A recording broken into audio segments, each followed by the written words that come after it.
I'm thrilled to be joined here in lockdown situations with Andzej Gavriss, who's one of the YDA gold winners for his music video for Idols, You're Born. Thanks for joining us today, Andzej. Sure, yeah. So excited. Well, I'm just going to flip this over so we can see both of us properly. So how you doing? How's it all going with you at the moment? Everything's fine.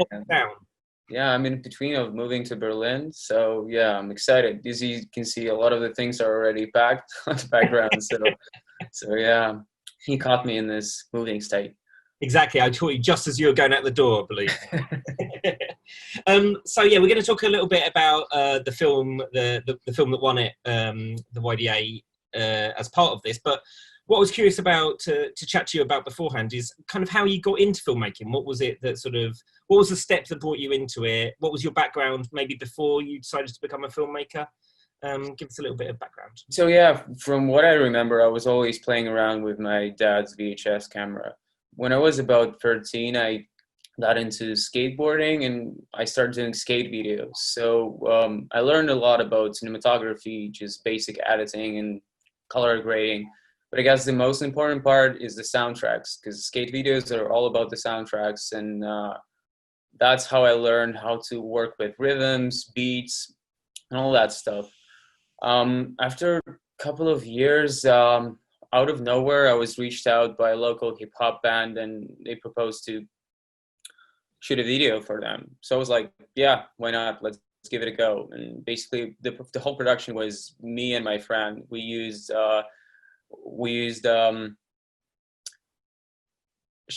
shopping carts to imitate dollies and a bunch of shitty rigs. And to cut it short, I guess it was a lot of fun.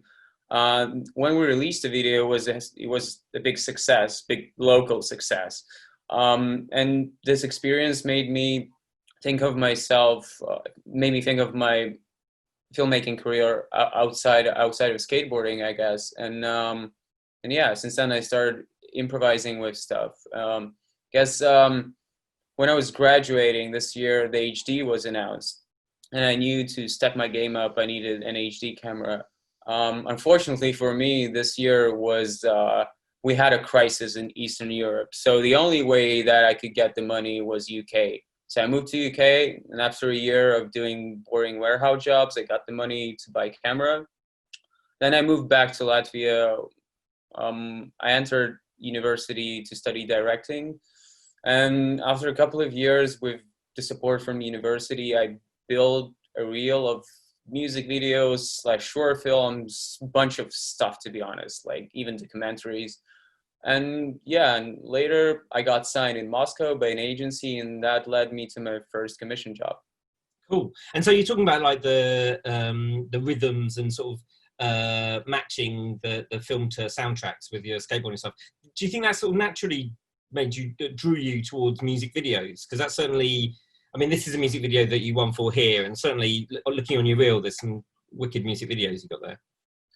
Well, I don't see myself as a music video director, to be honest, because I usually try to do like a short film over the band's track. That's the thing that I'm always chasing for, especially if it's a passion project, and IGL was a passion project for sure. So yeah, but yeah, I learned a lot about building editing on music when I was editing skate videos. So yeah, but I never actually saw myself as a music video director. It just happened by the accident.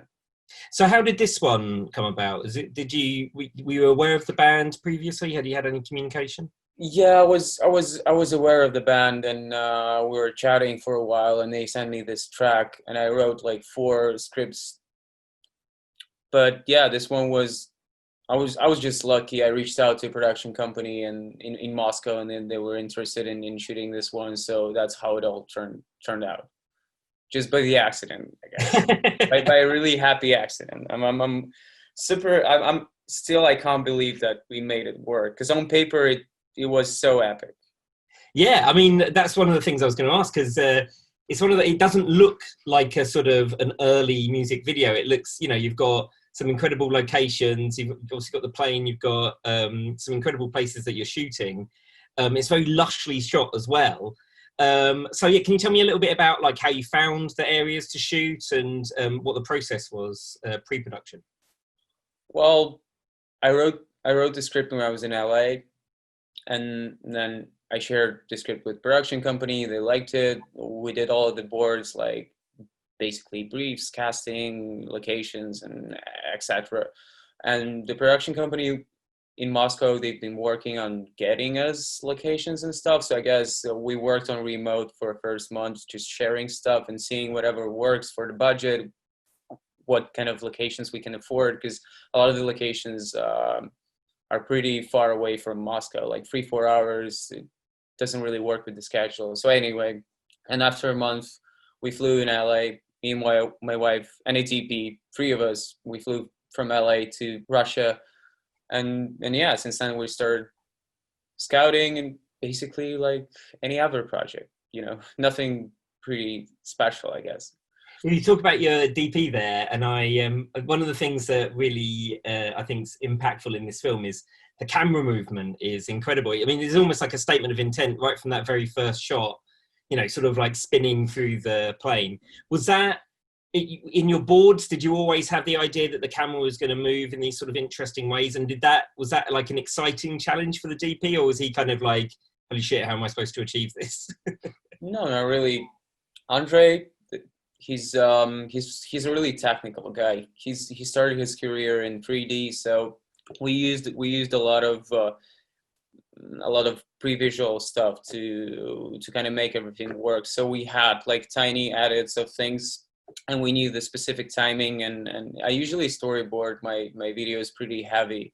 So I guess, and I don't know if you had a chance to see it, but I have like comparisons of the shots and the storyboards. Actually, it's pretty specific.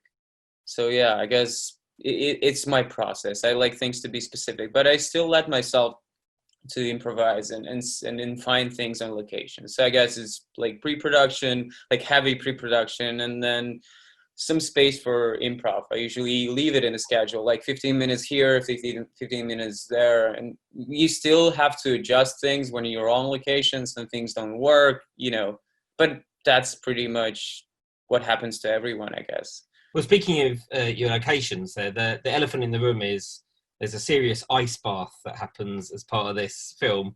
Is that for real? Was that on a set, a soundstage, or was that genuine? And did you give it a go yourself? Did you dive into the icy waters? Well, I couldn't afford to give it a go myself because I could probably get sick, and we were chasing snow. That was the main problem, because the global warming is real. There was no snow in Russia this year, and there was 4 days of snow. So we were just sitting and waiting, going to scouts. It was not snowing. It's pretty hard to scout if you're looking for a scenery and and you don't see any snow. So it's quite hard to imagine how it would look like with snow.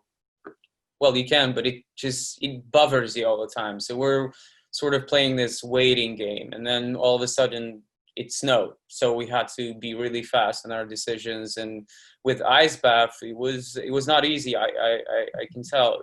I feel like the hardest part was not getting people to do the stunts. It was more winning this time to make everything work, because the snow was melting and we had to prepare really fast. But we were all prepped. We had safety divers.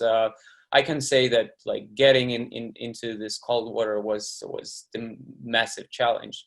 I guess the scheduling, that was the hardest part. Getting everything done, because once it's cold, people just don't move that fast. Things are not happening the way you want it to be. But yeah, so far so good. So hopefully you're really happy with the end result. It's a terrific music video. How did it feel when it obviously got a lot of critical success, and then obviously the YDA win? How did that feel?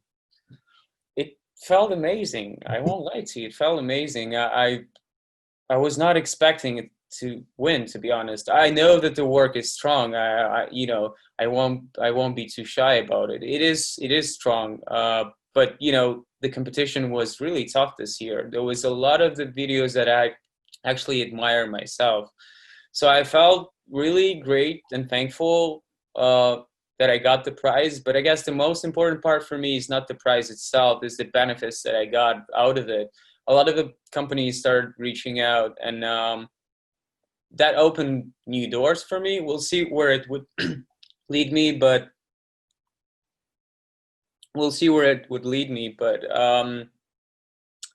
YDA definitely gives you a lot of exposure. And for me, the most important part is just working with the best people in the market, and I hope this will happen. So yeah, I guess. But where were you? So normally, you know, we're in a sweaty auditorium in the south of France when we find out who's won the YDAs. Where were you when you I was here in the exact same room, unfortunately. I would love to be in France, to be honest. I like networking, and I feel like I would get more out of it, because then I can meet people, and you know, we can talk about projects. Because yeah, COVID's a bitch. Yeah, I won't lie. I would love to be in France and get my prize for real on a stage and meet people and directors. You know, that would be an amazing experience. But you know, I can't complain. I still got the prize. I still got the great production companies all over the world. So yeah. Oh, mate, everyone's going to be raring to go with networking after all of this, so I won't worry too much. Speaking of COVID, though, what have you been up to over the past few months? Have you been able to do any work, or has it been a bit of a struggle? Oh, well, I wrote a couple of scripts, and I've been trying to lock projects, but most of the stuff just got postponed, or it's hard to get to certain parts. So it's kind of tricky. Right now, we're developing a project, and hopefully we're going to shoot it in Berlin in next month. But with COVID, I'm trying to not give myself any expectations, because things change so rapidly. Like one day you were planning on going somewhere, next day you can't go, or like one of the videos I was pitching for, the artist got sick with COVID. So yeah. Well, hopefully we neither of us are going to get the cough anytime soon. So thank you so much for your time today, Andzej. That's sure. really kind of you, and congrats again on the win. If people watching this haven't actually checked out the video yet, You're Born. It's a terrific video. It's really good, and it will make you'll never worry about having a slightly cold bath again, because these guys had a worse one. Anyway, thanks so much for your time, and I hope to see you really soon. Thank you. Bye-bye.